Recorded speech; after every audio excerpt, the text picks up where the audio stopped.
Welcome to Cigar Church, where our passion for cigars and our love for Jesus come together. And we are in a new lounge for us. We are in Joplin, Missouri at the El Guapo Cigar Lounge. And this place is cool. Yeah. We've got a tour of the lounge. We've got a tour of the humidor that you're going to get to see in a minute. We talk with Alex, the owner. You're going to hear his heart about pipes and about cigars and his background and the story of El Guapo Cigars. And you'll get to watch that here in just a second. But as always, we're going to start the show with What You Smoking? And so I've got Dan to my left, Steve to my right. Did I get that right? Yeah, I didn't mess it up this time. Excellent, excellent. I got the names and the left and right. He accidentally got it right, didn't he? I've messed that one up before.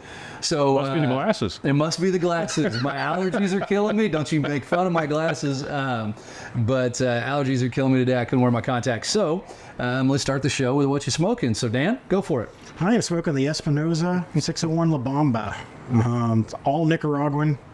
It's a Habano wrapper with Nicaraguan and everything else. It's actually one of my go-to sticks. I do like this one. I believe it's being discontinued. Oh well. Yeah, and you got that here.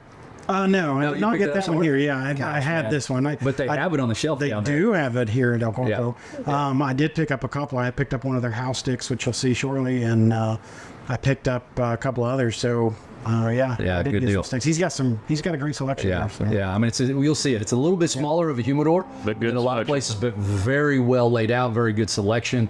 The guy's doing a good job with what he's got in there. Steve, what you got, bud? I got the very, very good EP Carrillo Pledge. Yeah. Anything EP Carrillo is really good. Yeah. But the Pledge, great cigar. It's Nicaraguan tobacco. From my memory here, it's Connecticut broadleaf wrapper, I believe.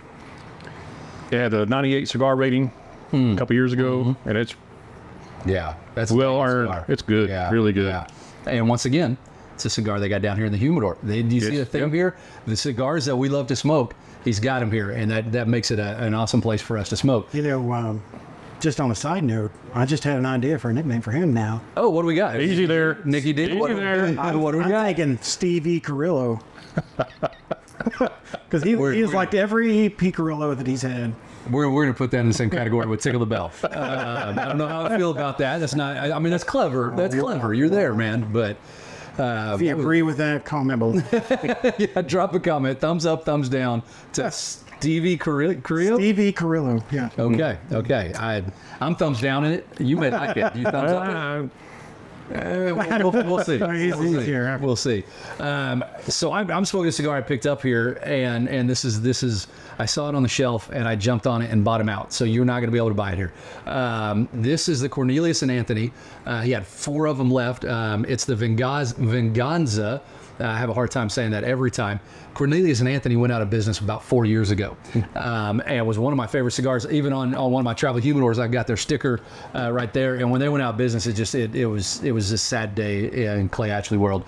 And so when I saw those there, I had to grab all 4 of them that he had left. Wonderful cigar. It's an Ecuadorian Habano wrapper and Nicaraguan for both the binder and the filler. And a wonderful cigar. I've been smoking on it for a little bit. We've already been smoking before we turned the camera on, so our cigars are a little short. So we're not going to talk a whole lot, but going to finish the cigar though. We are going to finish this cigar for the first time on film. Actually, second time we finished those golden bulls. Yes. So we are here in El Guapo Cigars in Joplin, Missouri, and you know, when you think of fine cigar lounges, the first city that comes to mind is probably not Joplin, Missouri. Probably not. I mean, Tampa, Miami, different places, Esteli and all these other places, right? So you don't think of Joplin, Missouri as being a destination, but here's what's really cool about El Guapos. It is on the Mother Road, Route 66.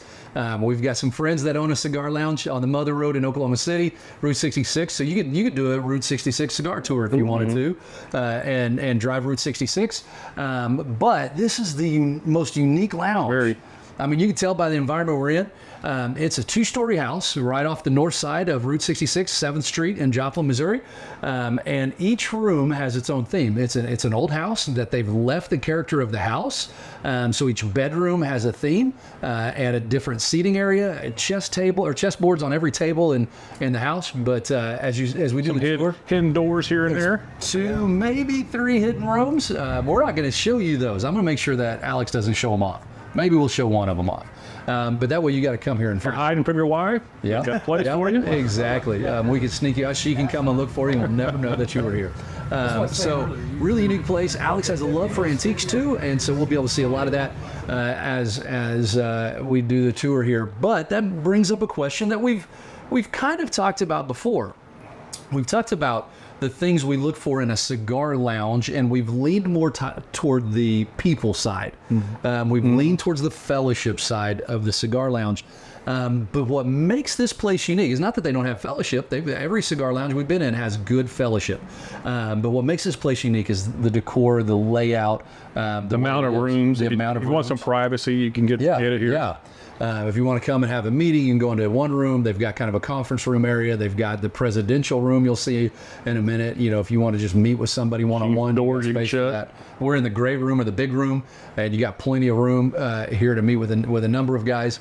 What do you guys look for when you walk into a cigar lounge? Not the people, but the facilities. What wows you? That's hard, not the people.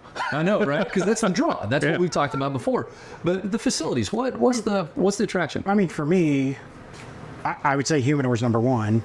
You know, you want to see a variety in the humidor. You want to see that it's well kept. Yeah. Clean. I've been in lounges where you walk in the humidor and you're like, you know, cigar boxes on the floor in the middle of the floor. And it's just like dogs walking around. Yeah, I've seen that. It's one of those things that, you know, to me, if you walk in, the humidor is nice and neat and clean. You know, it appears to be well humidified. You know, especially if they have the hygrometers on the walls where you can actually see what the humidity is. Yeah. You know, that's probably number one for me as far as soon as I walk in, that's probably the first place I'm going to go. Yeah. So. Yeah, and El Guapos is laid out really well. That way. You've got, as soon as you come in, the humidor's right there on your left, and you don't have to guess. At one of the lounges I've worked at Omerta, it's hilarious because you walk in and the door's right there to the humidor left, and I can't tell you how many people walk in and go, "Where's your humidor?" Like, you just passed it, brother. But here, I mean, you walk in and you know where it's at. It's well laid out. You walk in, there's merchandise, you know, different hats and stuff like that as well. But pipe tobacco, then your cigar humidor, and well done. So that's a great point, Dan. What were you saying just a second ago? I don't remember. I think you said something about cleanliness or you want to be you look for that. If there's something you want to join, you're going to look at the lockers. You're going to look at the seating arrangements. If it's a lot of room, if it's TVs for sporting events here and there. But it's hard to get with that people though. It's a big part though. It really is. It really is. But I mean, you can have a lounge that has really good people in it, but it's not laid out well. But you also have a really beautiful lounge that has crappy people. Exactly. So, and so they kind of go hand in hand. You want to feel welcome when you go in a place. Yeah. And you can tell pretty quick. Yeah. You can tell real quick, and Alex is good at that here. What else do we look for in a lounge? You know, keying off of what, you know, us being here is character. You know, you're walking in, that's a good word. And you're seeing, you know, here's a lot of antiques, a lot of, you know, more vintage stuff. You'll see it as we go on a tour here shortly. You know, but there's stuff to see. Every time you turn, there's something new to see. You could smoke here 100 times and be sitting here and go, holy cow, I didn't see that over there. I didn't see that record player, that, you know, whatever. And, you know, because your eyes focus to the cello, or your eyes are focused to the, you know, antique cars over here or whatever. And then you notice, oh, that figurine there. I mean, the character of it.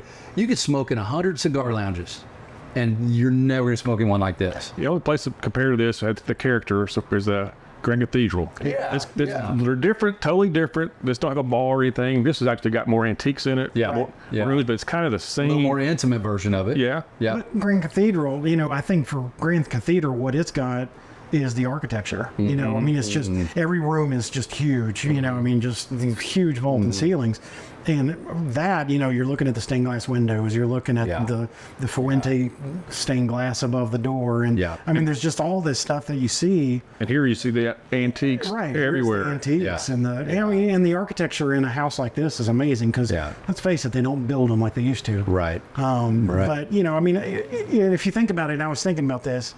So when you walk into a lounge and they have just a bunch of folded chairs next to the wall, you're not going to be as impressed. You know, you're going to walk in and find that lounge in 100 different states. Well, 50 states, but 100 different lounges in those 50 states. But if How many lounges you walk into that's just one room, little square room, seats. Yeah. Sometimes you want to go to even a private conversation with somebody. It's a place you can't. And that might be the greatest lounge because of the people, but there's nothing unique or character to it like you see here. And that's what I keep coming back to here. I mean, it's not the biggest humidor. You'll see that on the tour. It's a great humidor. It's well laid out, well selected, well appointed.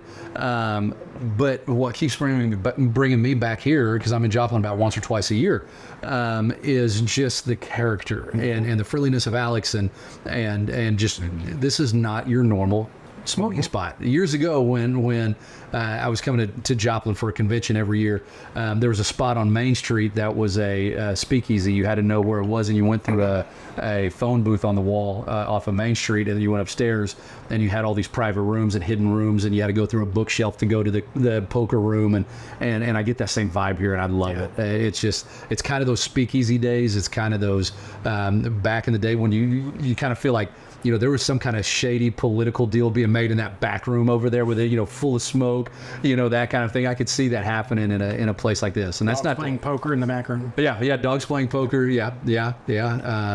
But yeah, I mean, it's just a cool place, a very cool place. Anything else you guys look for, or surprise you when you walk into a cigar lounge? Before we go there, we can describe this place, but you ain't gonna. You gotta come check it out. It's I don't think even the camera is going to do justice when we're touring this out. It's not. You're going to see it, but you really need to come here and visit. Yeah. This is one of those lounges that I think, in order to really get a good idea, you've got to come here. Yeah, absolutely. And when we're filming, going through, you're going to see. I mean, the only drawback I can think of this place is because it is an older building and he's left the rooms intact. It gets kind of tight when you're going through a couple of hallways. And how many times have you hit your head? Dan, I think it's the 2 or 3 times. He's hit his head a couple times already. And the camera once. And so, I mean, it's a little tight fit in some spots, but then you come into a room like this and it's wide open and good. But that gives it more character. I love that about this house. And so you'll see that here in just a second. But character is important. Character in a lounge is important. If it's just your average turnkey cigar lounge, it's not going to be memorable unless you have an experience there with the members that make it memorable. What's your favorite thing about your cigar lounge back home? What are some of the characteristics that really stand out? I know there's a lot of, you know, we visited some cigar lounges. You guys went to Ybor City without me. You invited me. I'm not going to make y'all feel bad about that. I went, you know, shortly thereafter, but between the three of us, with your real friends, with my other friends, they offered a cheaper trip. Let's just be honest. They offered a cheaper trip. And I'm not so sure my wife will ever watch this, but if I went with y'all, I would have had to take her, which would have been awesome, but it would have doubled the cost of the trip. So that's really why I went with those guys.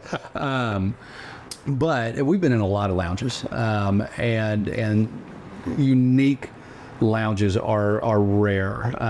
We've been in some in Dallas. We'll talk about later. We'll actually go visit some of those on another shop tour that we'll do. We've been in some in Florida. We're going to go hit some more in our region of the United States. There's a great one over in Arkansas. We're going to Corona's nice, but it's cool in his own it's their own style. Yeah, Corona there in Tampa, and each Corona is different. Yeah. You know, there's all over Orlando and Tampa. You know, you can go to multiple Corona lounges.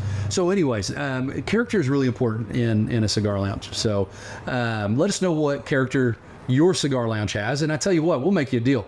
if you can prove to us that you have the best cigar lounge, we'll put it in our rotation to hopefully get and visit your cigar lounge. If it's not too far away, if you're like over in Japan and your cigar lounge is really good, unless you want to fly us out, we might not visit it. But we're going to start doing some of these tours, at least in the Midwest, in the central parts of the United States. And if you got a lounge you want us to come visit, let us know, because we know there are a lot of smaller lounges like this that deserve attention that they don't get just because they're not a high volume lounge. And so let us know about your lounge. Mention in the comments. You can message us on any of the social media platforms that we're on, Instagram, Facebook, all that stuff. And we'd love to come visit it. So with all that said, unless you guys want to add anything? I think we covered it. Okay, we covered it. All right, let's dig into the word. We got a great text here, and this text is just, it's fresh on my mind. We preached on it at our church, Identity Church in Oklahoma City, on Sunday, and so it's fresh in my mind. And I just want to talk about it here with you guys because it's an amazing text that's worth studying. Colossians 2. Starting in verse 13, we're just going to read 2 verses today, 13 and 14. And there's a part in here that's going to make you uncomfortable. You ready for it? You ready for it? He says this, when you were dead in your sins and in the uncircumcision of your flesh. Yeah, that's uncomfortable. Let's talk about circumcision, guys. No, that's uncomfortable. when you were dead in your sins and in the uncircumcision of your flesh, God made you alive with Christ. He forgave us all our sins, having canceled the charge of our legal indebtedness, which stood against us and condemned us. He has taken it away and nailing it to the cross. I love this text. This is one of those texts that when I read it, I mean, we could just read that text and leave it alone, and you guys would understand the gospel message of Jesus. The fact that in our own sin we were dead. In the way that we live our lives, spiritually we're dead. But everything that is needed to make you and me alive in our spirit is done not by what we do, and not by the good deeds we do, not by the right attitude and ignoring our sinful nature. No, everything that needs to be done is done through Christ and his sacrifice on the cross, and that was made possible through God giving him up for us so that we may be forgiven. There's a great author, and I'll misquote his name, so I'm not even going to try, but he, a number of years ago, said, Jesus plus nothing equals everything. And that's what this text is about, is that everything we need for salvation is found in Jesus the cross. What are your thoughts, guys? Well, I had my notes and I can't find them. But I know it kind of goes to me, goes and ties in with also Colossians 2:20. I've been crucified with Christ. I no longer live, but Christ lives in me.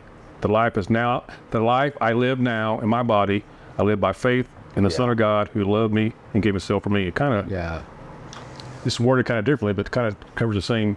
Yeah, absolutely. We're made alive in him because, and that's the ironic side of this. For us to be made alive, he had to die. Yeah, he had to die for us, and that's just a beautiful thing, because if he didn't die for us, we would have to die. And of course, we all are still going to die physically, but this is talking about that spiritual death that when we die physically, we either we're going to die once and live twice, or we're going to die twice and live once. So we're still going to sin, but we're not slaves to the sin no more. Yeah, we're no longer slaves, to it. What else? What do you think, Dan? Well, I mean, I love passages like this because it talks about, and we've all been Christians for a long time, and I'm sure we've all heard, and I remember I was teaching in a church several years ago, and I was teaching on the grace of Jesus. And we were talking about how, he paid it all. It's all through Jesus. Nothing we do can get us to that point. And this little lady at the end of the thing, she was a sweet little lady, and she walked up and she said, I just love what you spoke on, and I agree with everything you said. If we accept Jesus Christ and follow the 10 Commandments, we'll be saved. And I'm like, you didn't hear a word I just said. Because but a lot of people have that mentality. It's like, okay, it's Jesus and it's like, it's not Jesus and I heard this said years ago, the law was put in place to show us that you can't Yes. do it, Yes. you are incapable of repairing your relationship with God. Yeah. And it took Jesus coming to earth and dying and being resurrected to restore that ability for us to have that relationship with God again. Well, that's what's so beautiful about the law. It proved that we can't do it, but then Christ did it. Yes. Christ was the perfect fulfillment of the law, and when he was, and then died for, the punishment of death, the reason we die is because sin was introduced into the world by that first sin from Adam and Eve, and death was the ultimate curse, the ultimate punishment of that sin. So all of us are condemned to die physically. Jesus did not sin. He came and was the perfect fulfillment of the law, but he still died. And what that effectively did was he became the sacrifice, that he took all of our sin and the punishment for that sin on himself so that we may live through him. He has made us alive through taking that. And here's the deal. People want to focus on Christianity and the church condemning this act or condemning this lifestyle or this, and yes, there is a need to stand on truth and call sin a sin, but the focus of the church, when Paul was writing the Colossians, when Paul was writing the Ephesians or the Galatians or any of them, when the focus wasn't on the condemnation, the focus was on the fact that there is no longer condemnation because of Jesus Christ. And sure, we still sin. We strive not to sin anymore. Shall we continue sinning that grace may abound? Absolutely not. But our behavior is a response to that grace and that removal of condemnation. Right. And it's a response to that, not trying to earn that. And that's what's so different about Christianity than any other religion. One of the things, and maybe a little controversial, maybe not, I don't know. Be good, man. I know. Start an internet war up here. Yeah. Change your nickname. Is, on the cross, when Jesus was dying on the cross, one of the things he said, and a lot of people, they kind of read it at face value, and it's when he said, Father, forgive them, for they don't know what they're doing. And a lot of people read that and say, they don't know that they're killing the Son of God. They don't know what they're doing right now. Right. I take it a little different. The way I read it is he was talking about humanity as a whole and talking about how we sin as a whole. And he said, Father, forgive them, all of us, because they don't understand what they're doing. Then I was reminded of the scripture in 1 Corinthians 13:12, which says, for now we see only a reflection as in a mirror. Yes. Then we shall see face to face. Now know in part, then I shall know fully, even as I'm fully known. I don't care how much you think you've got this whole thing down. I don't care if you read your Bible every day and you pray without ceasing all day long and you think you've got this made. It's still a poor reflection of the truth. Yes. Because in our flesh and in this world, it's impossible for us to understand fully. And so I think that was what Jesus was trying to say to the Father, because the thing that we have to remember is Jesus was human, and him, he was tempted. So therefore he had the same issues that we do, and he fulfilled the law. He was able to do that. And that's what made his sacrifice that much more, that much greater. And because of that, we have to understand we don't know it. We can't see the full picture. And I love that. And man, you're preaching up here. I love it. I know, right? You're up Sunday, man. Preacher day. No, but the thing that I love about that, Dan, is I don't know what your background is. I know our background, and the three of us come from three different backgrounds of religious beliefs, and all Christian, but different denominational beliefs, I should say. And there's so much infighting. And one of the things that the world sees of the church is that infighting. And I think we're all going to be humbled. I know we're going to be humbled. We're all going to be humbled. But we're going to be humbled and probably frustrated with ourselves when we get to heaven and we see Christ perfectly. And when we've only seen that reflection for so long, and we got into all these arguments over such petty things that seem so important here, and many of them are important here, but when we get there, they're going to seem so small. And we're going to see him and go, why did we do all that? C.S. Lewis, if you've ever read The Great Divorce, one of the things that he alliterates to in that it's a fictional work, but he puts a lot of good points in there. And one of the points he puts was one of the spirits that's in there says, you know, when we all got here, we had a good laugh at ourselves because we thought we had it all figured out. And then we got here and it's like, we didn't know a thing. We didn't know anything. Yeah. You know, so what you said, the infighting and stuff like that, we really need to stop that, because the problem is we look at another Christian denomination and say, well, you're not doing that right. Yeah. Well, guess what? We're not doing something right too. We're not doing something right either. Yeah. So, you know, at the end of the day, we're all wrong. Yeah. Probably on most levels, to be honest. Yeah. You know, we operate in what we know, but it goes so far beyond that. Which I think is why Paul said, I preach Christ and him crucified. Yeah. Because we're not arguing over the crucifixion of Christ. We're arguing over all the other stuff. Right. All those important things. And baptism, communion, you know, all those. The focus should be on Jesus. Absolutely. That's it. Absolutely. And we can talk about those. I mean, we need to talk about, we need to teach those other things. Yeah, absolutely. But when it comes to Your heart's got to be fellowship- aligned with Jesus. Then Yeah, exactly. Awesome, guys. Great job. And if you want to chime in on this conversation, drop some comments down there at the bottom. Maybe you're like, you guys are crazy, and you need to focus on it. And feel free to talk to us about that. We would love to have some exchange with you on that. Just keep it civil. That's all we ask. And if you disagree with us, that's okay. As long as you at least are considering who Jesus Christ is. That's what we want. We want you to believe in him, of course. We want you to give your life to him and follow his will for your life. But our purpose of this channel is just to give you an opportunity to consider who Jesus is. Yeah. And we hope that you did that today. How are your cigars going, guys? I like to say it's just wonderful. Yeah. It's wonderful. Amazing. That EP Korea. What'd you say? Stevie Korea? I don't know. I can't even say it. It's a mouthful. It's not. It's not as smooth as Nicky D. I know. Well, nobody's as smooth as Nicky D. Let's just say. Nobody's nickname's as smooth as Nicky D. Oh, well. Number two. Or Nicky number two. Nicky D was junior. Yeah. Nicky D. How's yours doing?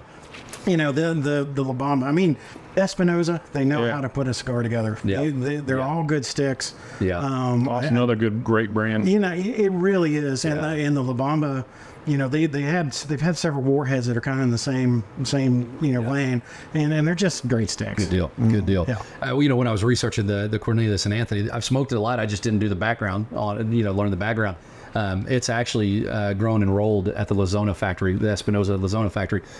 So no wonder I like it. I'm an Espinosa guy. So no wonder I like it so much. So I hope you guys are enjoying whatever it is you're smoking. Let us know. In the comments. You don't have to have some great theological conversation with us. Just let us know what you're smoking. And we've had a few suggestions on some cigars we should try, and they're coming up in a couple episodes. We haven't forgot about them. Who was it that suggested the Asylum? The Asylum cigar? We've got that coming up. John. We haven't forgotten. I can't talk them into the 770. They'll do the 660, but the 770, they're too scared of that 770. I'll smoke one. We just don't have time for it on the show. That's going to be like a 2-hour episode. Yeah. I don't like 3. We'll time lapse that one. We'll sit here and you'll get a time lapse of smoking that one, which will be kind of fun actually. I did give you you smoked the Asylum Ogre. I did. And you liked it. The Asylum Ogre is a good steak. It's a barber pole. Yeah. And it was very good. I've got an Asylum I'm going to smoke, and I think our next episode, we'll have to see what that is. You'll have to tune in next week to see what that Asylum is. I think I'm going to smoke it in the next one. I might not. We'll see. But as always, we want you to... I'll say right now, though, our next episode, please forgive us now for what we will be doing. It was not my idea. It's not an asylum. I'm just going to say that. We've got a great guest. I'm going to just say this. He is one of the most manly men I have ever known in my life. I love this guy. He challenges me as a Christian man. I mean, every conversation I have with this man, I walk away just going, wow. Except for on one thing. And it's the cigars he smokes. Right. And so we're going to smoke those cigars with him next week. I'm not going to say what it is. I'm struggling with this, man. I'm struggling with this. But you'll have to tune in next week and see that. What do you want us to do? So I have 2 things to say this time. Yeah. One of the episodes that we're going to be doing here within the next few episodes somewhere is questions. If you have questions or you have a topic that you would like us to hit, comment to us, message us, whatever, something that you would like to ask that you'd like to see us cover on the air, because we are going to be doing a question and answer episode, if you will. One of our favorite things to do at our church is we do a question and answer after the service. We call it overtime. And there's no question off limits. If you've ever wanted to ask a preacher a question, or you've ever wanted to stump the chump, as I used to call it, you just got got a random question you want to throw out there. We've had everything from secret man. societies to aliens to people from the Bible that you barely get to know. Anyways, ask whatever question you want. We're going to answer it. It may take a couple of weeks to get to it, but we will answer it. We will have some fun with it. So ask us questions. But also subscribe It would do what, man? and tickle the bell Tickle icon that to be bell. notified when new videos drop. Yeah, absolutely. Hey, tell them where you can find us online too, because we've got a website that we're We developing. do. We have a website. It is in the description below, which it is every week, is cigarchurch.net. We are slowly but surely developing that. We're now putting all the cigars that Yeah. we've smoked on episodes, and we're working on that. And exciting thing, we are working on a rating system. Yeah. And we've decided, I believe, unless it gets nixed last minute, all three of us are actually going to rate a cigar according to our taste. Yeah. So you can kind of Yeah. compare and say, I'm like Steve in my Yep. taste. I like this one, and he likes this Yeah. one, so maybe I'll try it. You might be on Team Dan or Team Steve. Maybe. Team Clay. Who knows? We'll see. You might be on Team Don Carlos or not. You can call me Don Carlos anytime you want. I'll take it. I'll take it. Also, we got merch, and that's at Identity Merch. Identity Merch, okcc.com. Yep. Yeah, which is our church's merch site, and Identity Church's merch site. And we're going to be rolling that into its own merch site at some point. But that's where you find it right now. If you want one of the nice shirts, you want a hat, you want stickers, you want anything like that. If you see us in person in Oklahoma City, we'll give you stickers. Yeah. We'll give you some stuff. But if you want to pick up a few of our things, our shirts, our Hawaiian shirt, you're going to see it or you probably saw it in last week's episode that JJ was wearing. And awesome time. So pick up some of those shirts and stuff and represent Cigar Church well. And as always, if you have any prayer requests, but I'm going to do something different. If you're not comfortable enough to put them in the comments, you can always just email me direct, stevecigarchurch@gmail.com. We also have contact cigarchurch@gmail.com. Yeah. Yep. Either one will work. Or on Be more Instagram, private, and we'll Facebook, either one of those. You can message us on there. Yep. And we'll see those. It may take us a little minute to get to it because we all got jobs and lives to do, but we'll get to it, and we'll be praying for you when those come up. And as always, smoke a fine cigar to the glory of God. We'll see you next week.